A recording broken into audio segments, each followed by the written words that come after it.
A very good day to you and welcome back. By now, you are conversant with the fundamental concepts and also with all the components of a financial plan. You are equipped with all the tools and methods required for preparing your plan. Now that your conceptual foundation is firmly in place, we shall get into the actual process of construction of your financial plan. As with everything else, there is a proper sequence that has to be followed for the construction of your plan. First of all, establish your goals and set their priorities. Prepare a statement of your current financial position. Link your current investments to your goals. Then estimate the amount required for each of the goals at today's prices. Factor in the inflation and determine the cost of each goal in the year in which the goal is expected to materialize.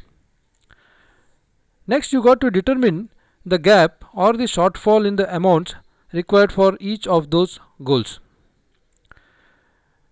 Determine the amount that you need to invest between now and the goal year in order to bridge those gaps.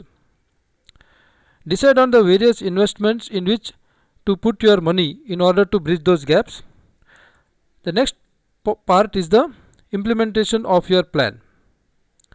Last but not the least, you got to periodically monitor your plan to ensure that your plan stays current and relevant with the times. We shall now have a look at each of these steps in little more detail. The first step of any plan is to establish the goal or the objective of the plan. In the very first video of this program, you have learned in detail the goal setting process. Your goals have to be SMART. Your goals have to be specific and not vague. Your goals have to be measurable. They have to be attainable.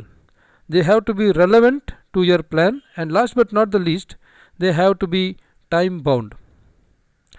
I wish to make a lot of money is a goal, but it is not a SMART goal. It is not specific as it does not tell us how much you wish to make. Since it is not specific, it does not lend itself to measurement and therefore cannot be measured. If, however, you reframe your goal as I want to make a crore of rupees, then it becomes specific. It also becomes measurable as you have a figure against which to measure your progress. You got to ensure that your goals are attainable. That is, do not set goals that are too ambitious or beyond your reach, given your current situation and standing in life. Goals that are not attainable would fall by the wayside in a few weeks or months after they are set. Set relevant goals. The goals that you set should be in the context of your financial plan should be relevant to the plan.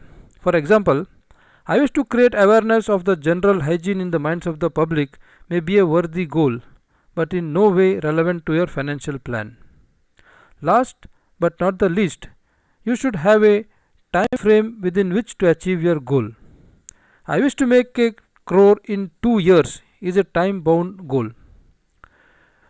When you ensure your goals are SMART, there is a greater chance that you will achieve them. Let's now have a quick look at the goals that we had set in the first session of this program. You may recall this spreadsheet, which was the very first spreadsheet that we worked on. This has got the names of the various goals that you wish to achieve. It includes your child's education, child's wedding, goals for having other property, holidays, house renovation, and so on and so forth. There could be many other goals as well. Then you have given a specific description to your goals. You have decided you will not take any loans, at least to begin with, and you have set up the priorities for each of these goals.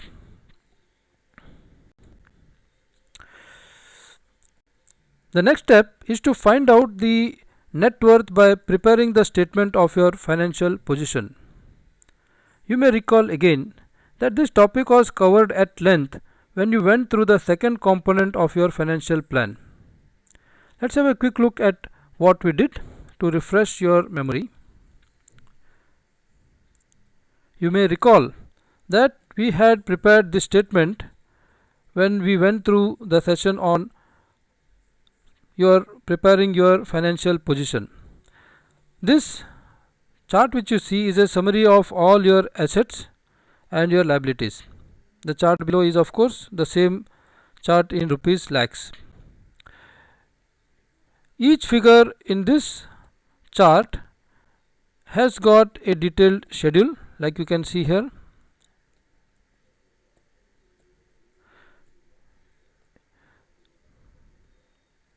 You got to prepare this schedule in detail so that you have a breakup of each and every number in the statement of your financial position. We shall not dwell too much on this because we have already explained these charts very much in detail. Your statement of financial position is made up of your assets and liabilities. Your assets in turn include the investments that you have made in the past. Now, if you have made an investment with a specific goal in mind, then you may note that goal against the specific investment in the statement of your financial position. If you have made that investment without any goal in mind, then you need to decide now which goal you would like to associate that investment with, and we go back to the statement of your financial position and see how this is done. The same chart we see. Now we go down where there is a equity. This is one of the investment that you have, and you put down against each line item here to which goal you are associating it with. This is just an example, but this is how you need to ensure that each and every investment is associated with a goal. You will therefore ensure that you invest with a specific purpose in mind. Your mutual funds are earmarked for your son's wedding, daughter's wedding. The numbers are not of course important, but the concept is. Your small savings you are not associated, which you have to do. Your NPS or new pension scheme is meant for your retirement, and so you put your retirement against that line item, and so on. Here you see that that is one investment here, maybe it is a PPF. So PPF is generally associated with retirement, so you go and populate the purpose or goal of that investment as NT. So this way you got to review all your investments and associate them with your goals. In case you are not associated some of the investments with any goals, and you cannot think of any goal with which it can be associated, as the timing of the goal and the maturity of the investments do not coincide, then you may take a note of it and decide to use the proceeds of the investment for a specific goal. Whether to liquidate that investment now or wait for it to mature would depend on how well or otherwise that investment is performing. Next, you got to go down to the task of estimating the cost of each of the goals at today's prices and put them against your goals. We are referring to column F here, where we have to estimate and jot down the cost of each of these goals at today's prices. Like we discussed earlier, this exercise is a time consuming exercise. You got to really sit down and try to find out the cost of each of these goals if these goals were to be executed today.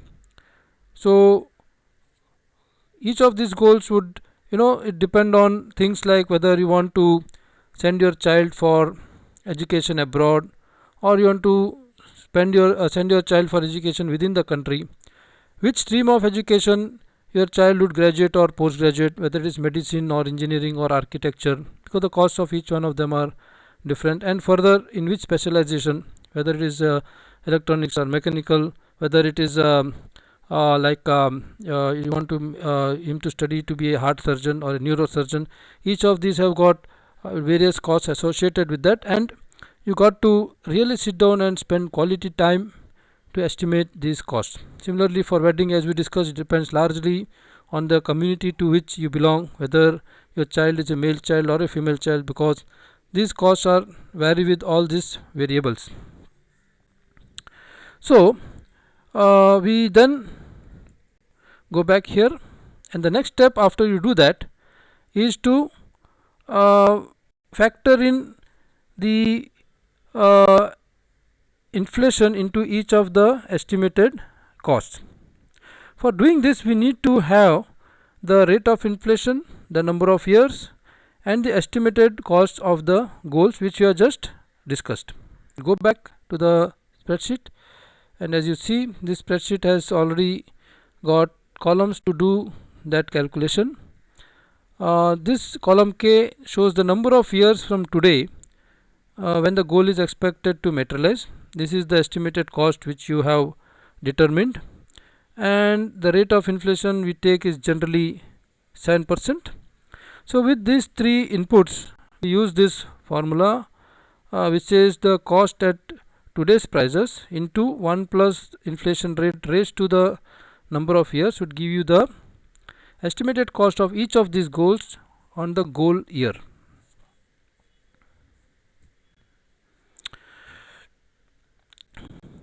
When we conclude this exercise, we would have determined the end point, the destination of our financial goals. With that, we come to the end of part 1 of this session, and in the next session, which will be a little more detailed, we shall see how to determine the gaps in your goals and how to find ways and means of bridging those gaps. Thank you so much for watching this video, and have a great day.